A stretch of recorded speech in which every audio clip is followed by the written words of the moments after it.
They say home is where the heart is, but in my case, home was where my patience bled out, drop by drop, until there was nothing left to give. It started with my mother's voice, sharp, dismissive, almost rehearsed. "You'll need to pay double rent now. Your brother's family is staying too." I stared at her trying to process. Double rent? As if years of shouldering the mortgage, utilities, and groceries had meant nothing. As if my brother, the golden child, hadn't coasted his entire life on excuses and open palms. I didn't argue, I didn't fight, I simply nodded, as if I had no choice. That's what they expected, compliance. But inside, something cold and precise began to form. Backstory. For years I played the role, the dutiful child, the reliable one. I paid on time, fixed what broke, took care of the house my parents insisted would one day be mine. I swallowed their favoritism, their endless forgiveness of my brother's failures. I told myself it didn't matter, that stability was reward enough. But deep down, I kept waiting. Waiting for acknowledgement, gratitude, something. It never came. Instead, my brother arrived with his wife and kids like a conquering king. No rent, no groceries, just noise and mess and the smug comfort of knowing my parents would always shield him. And then, the insult. My mother's demand, double rent. That was the day my loyalty snapped. Discovery. It wasn't just neglect, it was exploitation. I overheard her one night, whispering to my father, "He owes us. After everything we've done, he should be grateful to have a roof at all." Grateful, as if I hadn't been the one keeping the lights on for years, as if the freeloaders weren't bleeding me dry in my own home. I remember standing in the dark hallway, fists clenched, my brother's laughter drifting up from the living room. They thought I'd stay. They thought I was trapped. They were wrong. The plan. I didn't rage, I didn't shout, I smiled. I paid the new rent without hesitation.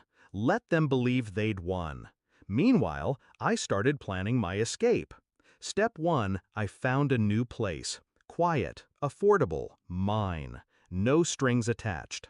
Step 2, I transferred everything essential. Documents, savings, valuables, slowly, quietly. No one noticed. They were too busy enjoying their free ride. Step 3, I waited. Timing was everything. I knew the day would come when they'd push too far, when my mother's voice would cut through the air with one demand too many. And it did. The execution.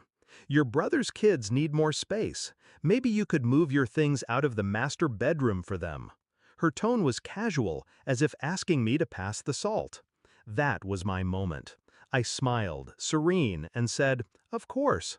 But instead of moving into another room, I moved out, completely.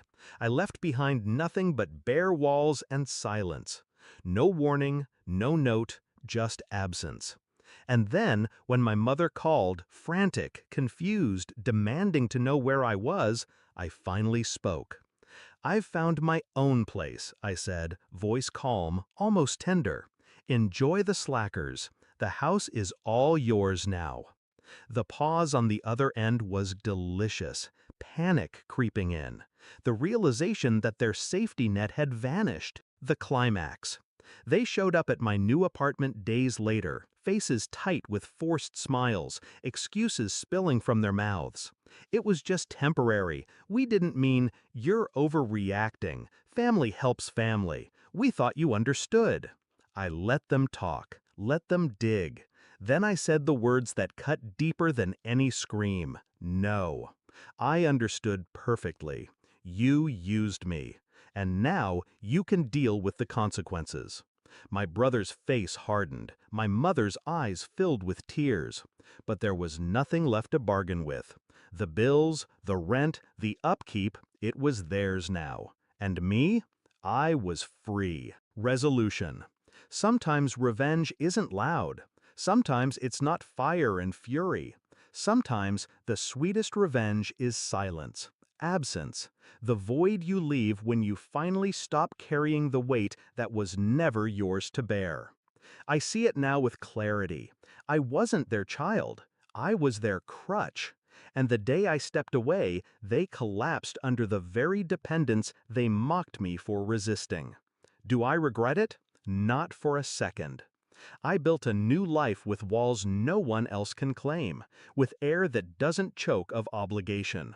And every time I picture them in that house, my brother scrambling, my mother seething, bills piling up, I smile, because they wanted me to pay double. Instead, they got exactly what they deserved: nothing.